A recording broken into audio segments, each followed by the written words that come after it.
आपको मैं समझाना चाहती हूँ रिजर्वेशन क्या होता है।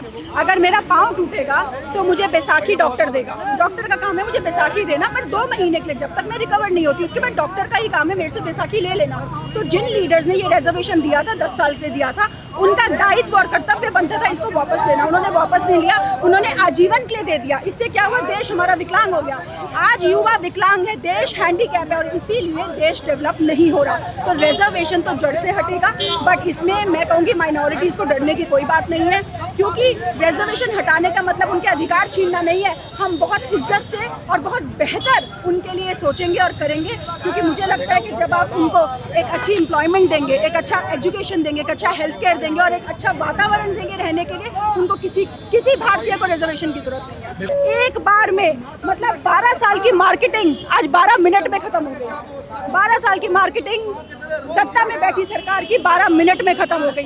तो प्रभु जब बैठे हैं हम पे कृपा करने के लिए, मैं तो ये कहूँगी कि जितने भी रूल्स और रेगुलेशंस है ना, ये सिर्फ और सिर्फ छोटे लोगों को दबाने और उनके ऊपर अत्याचार करने के लिए बने हैं। क्योंकि आप देखिए, who is bothered? Nobody is bothered।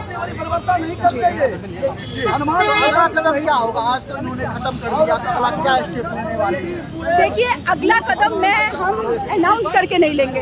हम अगला कदम जब लेंगे तो पूरा भारत इस चीज़ को विटनेस करेगा। तो कोई हमारी रणनीति नहीं है, क्योंकि जैसे जैसे प्रभु कृपा होगी हम वैसे वैसे अपने आप को चलाएंगे।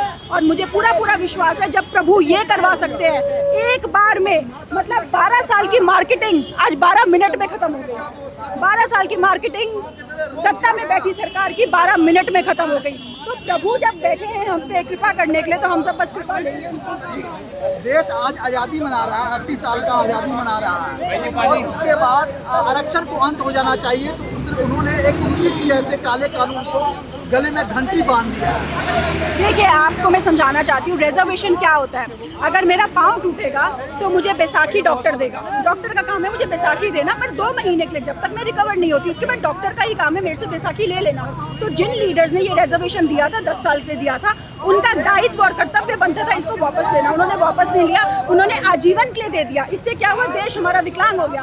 आज युवा विकलांग है, देश हैंडीकैप है और इसीलिए देश डेवलप नहीं हो रहा। तो रिजर्वेशन तो जड़ से हटेगा, बट इसमें मैं कहूँगी माइनॉरिटीज़ को डरने की कोई बात नहीं है, क्योंकि रिजर्वेशन हटाने का मतलब उनके अधिकार छीनना नहीं है। हम बहुत इज्जत से और बहुत बेहतर उनके लिए सोचेंगे और करेंगे, क्योंकि मुझे लगता है कि जब आप उनको एक अच्छी एम्प्लॉयमेंट देंगे, एक अच्छा एजुकेशन देंगे, एक अच्छा हेल्थ केयर देंगे और एक अच्छा वातावरण देंगे रहने के लिए, उनको किसी भारतीय को रिजर्वेशन की जरूरत नहीं है। बिल्कुल, SC, ST और OBC समुदाय के दिमाग में अभी तक ये कंफ्यूजन है, उनको ये क्लैरिफाई नहीं हो पाया है कि रिजर्वेशन हटाओ जो आंदोलन आज जंतर मंतर पर स्टार्ट हुआ है, तो उनसे उन लोगों को ये लग रहा है कि हमारा नुकसान है, उनके जो हक हैं उनके हक को जनरल कास्ट के लोग लेना चाहते हैं। जी, क्योंकि उनको ये चीज़ किसी ने समझाई नहीं, और मैं उनकी भी गलती नहीं कहूँगी, क्योंकि देखिए कुछ समझने के लिए पहले हमें उसकी डेफिनेशन समझनी चाहिए, राइट। तो उनको ये डिफाइन ही नहीं किया गया। आज आपके माध्यम से बात जा रही है और आने वाले दिनों में हम हर समय यही बात करेंगे, क्योंकि हमारा जो गोल है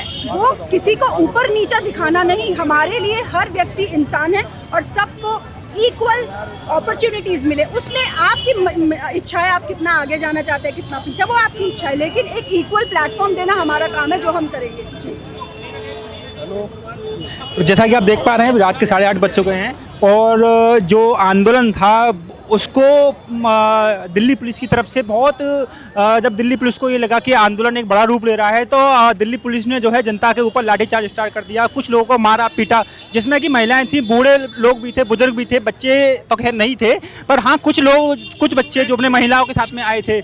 और दिल्ली के लोकल स्टूडेंट से उत्तर प्रदेश, राजस्थान, पंजाब, हरियाणा, अन्य राज्यों से आई हुई यहाँ पर जनता थी, स्टूडेंट थी, जिसको हम जनरेशन जेड बोलते हैं, सभी लोग थे, जनरेशन जेड, अल्फा और सभी लोग यहाँ पे आए हुए थे। परंतु दिल्ली पुलिस ने आज किसी को नहीं बख्शा।